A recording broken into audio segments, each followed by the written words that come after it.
Where are you?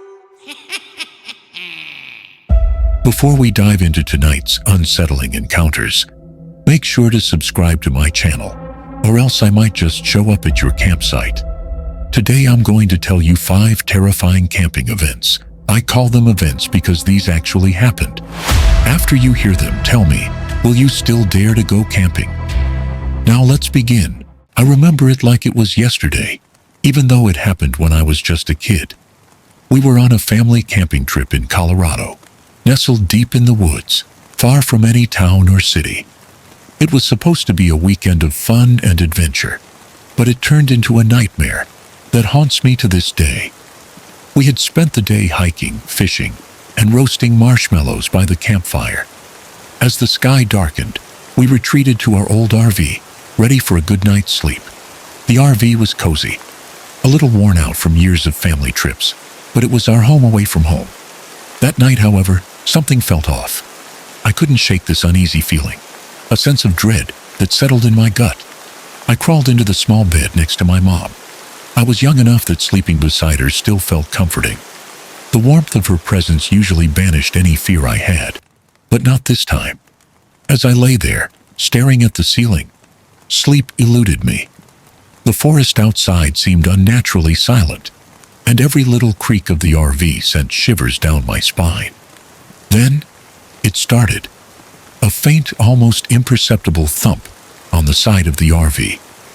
At first I thought it was just the wind, or maybe a branch falling. But the thumping grew louder and more insistent.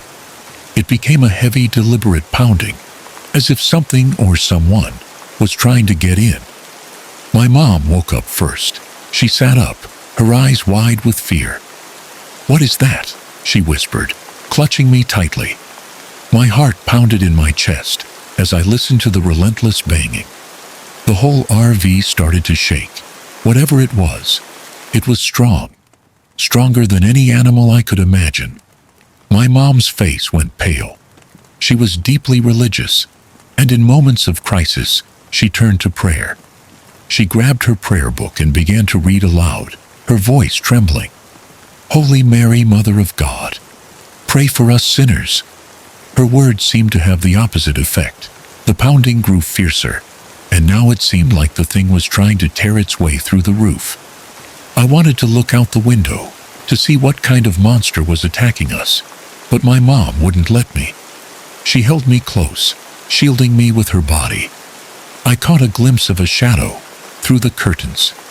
It was tall and misshapen, with long, powerful limbs and what looked like a tail swishing angrily behind it. Its claws were visible as they raked across the metal roof, leaving deep, jagged gouges. My brother Pat and my dad were still asleep, somehow oblivious to the chaos. My mom shook them desperately, but they wouldn't wake up. It was as if they were under a spell. Pat stirred for a moment, asking groggily what was happening, but then he fell back into a deep, unnatural sleep. As the night dragged on, the fear in the RV was palpable. My mom's prayers turned into sobs. "Please, God, protect us," she cried. In between her prayers, she whispered to me, trying to stay calm for my sake. "It's going to be okay, baby. We're going to be okay. Just keep praying with me. We have to stay strong." The creature outside seemed enraged by her pleas. It pounded on the roof with such force that I feared it would break through. The sound was deafening, and the RV shook so violently that I thought it would tip over. I don't know how long it lasted. Hours, maybe. It felt like an eternity. I watched as the first light of dawn began to filter through the windows. Slowly, the pounding began to subside. The creature, whatever it was, seemed to retreat. With the coming of the light, my brother woke up, just before it stopped completely. He was groggy and confused, but he noticed the damage. "What happened?" he asked, rubbing his eyes. My mom pulled him back from the door as he tried to go outside. "Stay inside," she warned, her voice shaking. But he was a teenager and stubborn. He stepped outside and quickly returned, pale and shaken. "There are footprints and claw marks all over the RV. When my dad finally woke up, he was skeptical. He thought it was just a bear or some other animal. But the evidence was undeniable. Deep, gouging claw marks covered the sides and roof of the RV, and the ground was littered with strange, three-toed footprints. The other campers had gathered, drawn by the noise and commotion. They stared at the damage, whispering among themselves. My mom was adamant that we leave immediately. She packed our things in record time, not caring about the curious glances or the questions from the other campers. As we drove away, I looked back at the campsite. The police were arriving, probably called by the campground owner, after the night's disturbance. I couldn't shake the feeling that whatever had attacked us wasn't finished, that it would follow us, or worse, find another family to terrorize. Even now, years later, I can't forget that night. The sheer terror of being trapped in that RV, the sound of the creature trying to break in, and the look of fear in my mom's eyes. It's left a scar that time hasn't healed. And every time someone mentions going camping, a chill runs down my spine, and I find myself making excuses to stay far, far away from the woods. So, if you ever find yourself deep in the Colorado wilderness, alone in the dark, and hear a faint thump against your camper, remember my story. Because some things, some creatures, are better left undisturbed. I've always loved the Australian bush. It's a place where you can truly feel alone, surrounded by the rugged beauty of nature, far from the noise and bustle of city life. I was raised in the outback, so the wilderness was like a second home to me. But after that night in northern NSA, I've never felt quite the same about the bush. It was a perfect night for camping. My mates and I had decided to head out to a remote spot near Kyogle, deep in the dense forests at the back of Mount Lindsay. The locals whispered about yowie sightings in those parts, but we were seasoned bushmen, too tough to be scared by old wives' tales, or so we thought. We set up camp off a forgotten logging road, miles from the nearest town. The air was crisp, the sky a canopy of stars, and the forest around us was a wall of dark, impenetrable green. We laughed and played cards around the campfire, the flames dancing and casting long shadows that flickered across our faces. It was just another night in the bush, or so it seemed. I remember heading off into the woods to relieve myself. The forest was eerily quiet, the kind of silence that makes your skin prickle. As I walked, I caught a whiff of something foul, like rotting meat. The stench hit me so hard that I gagged and stumbled back. That's when I heard it, a low, guttural growl, deep within the trees. My heart pounded in my chest as I quickly made my way back to the campsite, trying to brush off the encounter as my imagination playing tricks. When I returned, I told my mates about the smell and the growl. They shrugged it off, saying it was probably just a wild animal. We went back to our card game, but I couldn't shake the uneasy feeling gnawing at me. By the time we called it a night, it was close to midnight. I crawled into my sleeping bag, exhaustion washing over me. But sleep didn't come easily. I lay there, listening to the sounds of the forest, every rustle and creak amplifying my anxiety. It must have been the wee hours of the morning when it happened. A scream shattered the silence. It was loud, piercing, and utterly inhuman. We bolted upright, staring at each other in horror. The sound echoed through the trees, followed by the sound of something massive crashing through the underbrush, like a bulldozer plowing through the forest. My blood ran cold as I caught sight of it. In the dim glow of the dying campfire, I saw a hulking figure, tall and broad-shouldered, moving with terrifying speed. It was covered in dark, matted fur, and the stench of rot clung to it. It had to be over 7 feet tall, with long, powerful limbs that seemed almost human, but not quite. Its eyes glowed a menacing red in the darkness, and the ground shook with every step it took. We were paralyzed with fear. The creature stormed through our campsite, letting out another blood-curdling scream. The smell was overwhelming, a rancid mix of decay and damp earth. I could barely breathe, my heart hammering in my chest. One of my mates grabbed a hatchet, another a large branch, but we knew we were no match for whatever this thing was. We spent the rest of the night huddled together, too scared to move, our makeshift weapons clutched tightly. The creature circled our camp, its growls and screams piercing the night, until finally, just before dawn, it disappeared back into the forest as suddenly as it had appeared. When the first light of day broke, we surveyed the damage. Our campsite was a wreck, small saplings snapped in half, gear trampled and torn apart. The ground was littered with huge footprints, the kind that couldn't belong to any known animal. We packed up in a hurry, not wanting to stick around and see if the creature would return. We drove into town in silence, our minds reeling from the night's events. We didn't speak of it to the locals, fearing they'd think we were crazy. But a few weeks later, I heard that another group of campers had a similar experience, not far from where we were. They described the same creature, the same terrifying encounter. Now, every time I think about camping, I remember that night. The yowie, or whatever it was, is always in the back of my mind.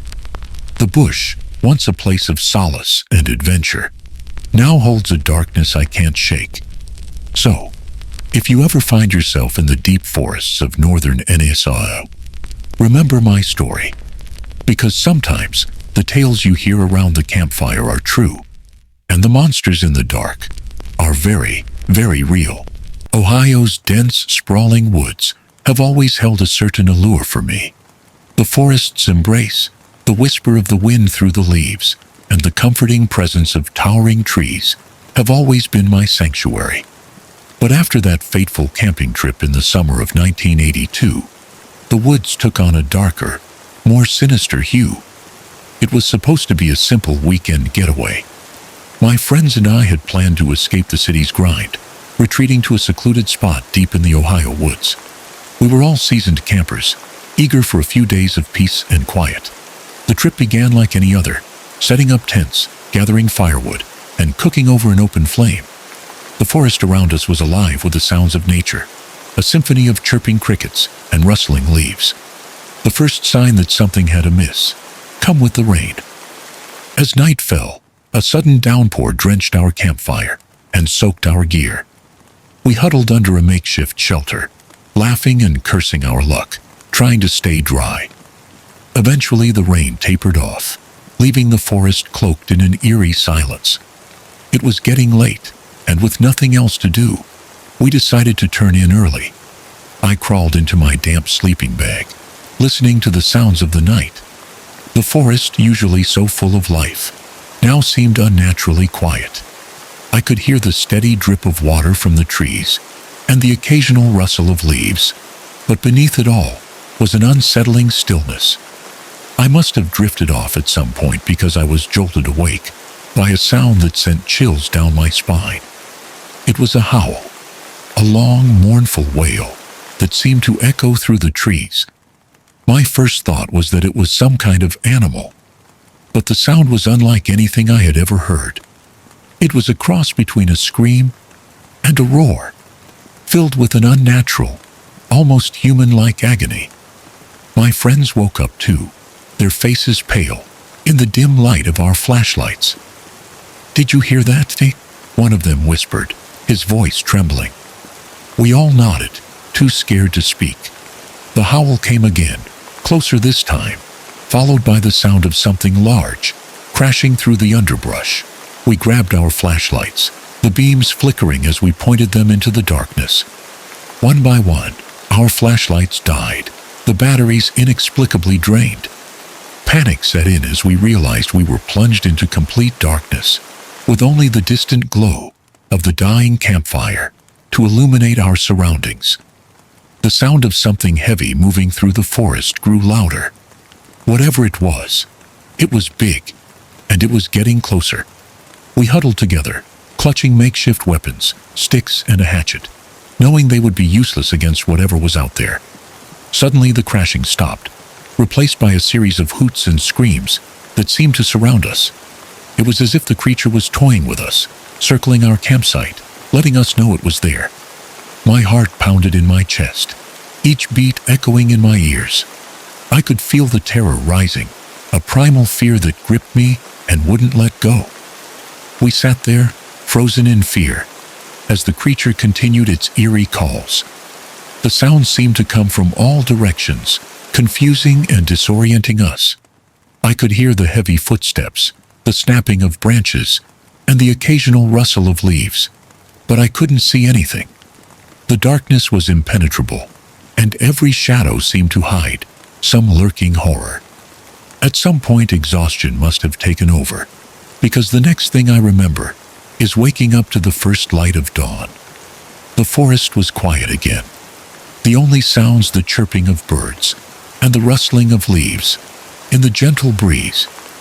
Our campsite was a mess, gear scattered, small trees bent and broken, a trail of trampled grass leading away into the woods. We checked our flashlights, and to our astonishment, they worked perfectly. The batteries were full, and the lights shone brightly in the morning sun. It was as if the night had been some kind of terrible dream, but the damage around us told a different story. We packed up quickly, not wanting to spend another moment in that place. As we made our way back to the car, we talked about what had happened, trying to make sense of it. Some of us thought it was a bear, others a prank by locals. But deep down, we all knew it was something else, something that defied explanation. We never spoke of it to anyone else. Who would believe us? But every time I think about going camping, I remember that night. The howl, the crashing, the feeling of being hunted. It's always there, lurking in the back of my mind. So if you ever find yourself deep in the Ohio woods, and the night falls silent, listen carefully. If you hear a howl that chills you to the bone, remember my story. Because sometimes the things that go bump in the night are real, and the woods hold secrets best left undisturbed. Singapore is a bustling metropolis, but just on its edges lie pockets of eerie silence and forgotten history. One such place is an old campsite, nestled next to a cemetery. It was there during a school camping trip that I experienced a night that still haunts my dreams. It was the end of term, and our teachers had organized a camping trip for our class. Excitement buzzed through us as we boarded the bus, chattering about ghost stories and daring each other to explore the cemetery at night. As we arrived, the sun was setting, casting long, eerie shadows over the dense forest surrounding the campsite. Our accommodation was a pair of longhouses, one for the girls and one for the boys, each lined with rows of bunk beds. The longhouses were made of old, creaky wood, and the windows were small and high up, letting in just enough light to cast a gloomy, diffused glow inside. We spent the evening singing campfire songs and telling spooky tales, unaware that we were about to live one. That first night I was woken by a soft, panicked noise. My heart raced as I listened in the darkness.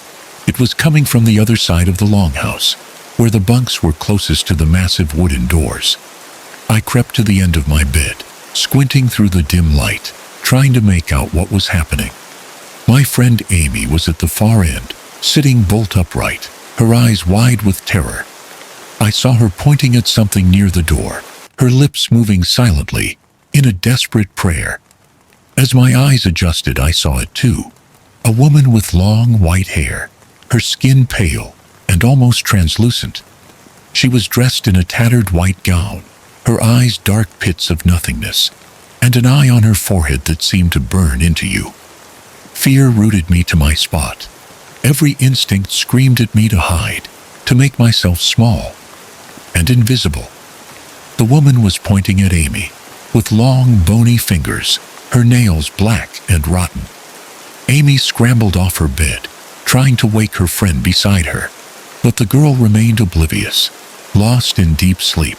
I wanted to call out, to warn the others, but my voice was trapped in my throat. I watched in horror as the woman moved closer to Amy, her movements slow and deliberate. Amy's panicked whispers turned into soft sobs, and she leapt over her friend's bed to hide under the blanket. I crawled back into my own bed, pulling the covers over my head, trembling uncontrollably. I lay there, holding my breath, every sound amplified in the silence. Eventually, exhaustion overtook me, and I fell into a fitful sleep. The next morning, Amy's face was pale, her eyes red from crying. We exchanged glances, but neither of us spoke of what we had seen. I tried to convince myself it had been a nightmare, a figment of my imagination, but the memory was too vivid, too real. That evening, as we gathered in the outdoor hall for a small concert, the tension was palpable. The sky had turned an ominous shade of gray, and the air was thick with the promise of rain. As night fell, we felt an unspoken agreement to stick together. After the concert, we needed to use the bathroom. The facilities were a short walk away, near the edge of the cemetery. The three of us, Amy, Sarah, and I, headed there together. The path was poorly lit, the darkness pressing in from all sides. The bathroom itself was pitch black, the lights flickering uselessly. As we took turns using the stalls, the atmosphere grew heavier. Sarah, holding the door open to let in some light, suddenly screamed, pointing at the ceiling of the last stall. "There's something up there," she cried. I glanced up, my heart pounding in my chest, but saw nothing. Panic surged through me as we bolted from the bathroom, running back towards the camp. The sound of footsteps echoing behind us, growing louder and faster. We reached the longhouse, breathless and terrified, only to find the others already inside, discussing strange noises and shadows they had seen. The night air was filled with an unshakable sense of dread. We locked the doors and huddled together, too scared to sleep. Around 2 a.m., a loud banging on the door jolted us awake. The sound was relentless, as if something or someone was trying to break in. The room grew colder, and I could see my breath misting in the air. Amy started to pray again, her voice shaking. Suddenly the banging stopped. The silence that followed was even more terrifying. We sat there, clutching each other, waiting for the next sound, the next sign of danger. Hours seemed to pass before the first light of dawn filtered through the windows, bringing with it a sense of relief and safety. When we finally stepped outside, the ground was littered with strange, unidentifiable footprints. The teachers dismissed our stories as overactive imaginations, but the fear in our eyes told a different story. We packed up quickly, eager to leave the haunted longhouse and the memories it held. Back at school, rumors spread about the ground being an old burial site, but none of us wanted to delve deeper. The experience left us all shaken, and we vowed never to return.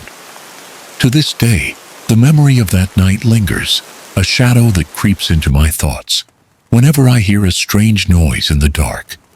So, if you ever find yourself camping near a cemetery, remember our story. The past has a way of reaching out, and sometimes the dead are not as silent as we'd like to believe. The haunted longhouse is a reminder that some places hold on to their ghosts, and those ghosts are best left undisturbed. Pulau Ubin, a small island off the coast of Singapore, has always been a favorite spot for weekend camping trips. The island, with its lush forests and serene beaches, feels like a step back in time. It's a place where you can escape the city and lose yourself in nature. But after that fateful night, the island holds a darkness that will forever haunt me. It was a humid, sticky evening when my friends and I arrived on Pulau Ubin. We were a group of 5, eager for a weekend of adventure. As the sun began to set, casting long shadows over the island, we found a spot beneath a towering coconut tree, near the beach, to set up our tents. The air was thick with the scent of salt water and the distant call of night creatures. By the time we got the fire going, the sky was a deep indigo, stars flickering to life above us. We struggled to find enough dry wood, and it was well past dusk by the time the fire finally caught. We settled down, laughing and sharing stories, our faces illuminated by the flickering flames. Little did we know, the real story was about to begin. As the night deepened, a chill crept into the air, unusual for a tropical island. We heard the sound of oars slicing through water and turned to see 5 small boats approaching the shore.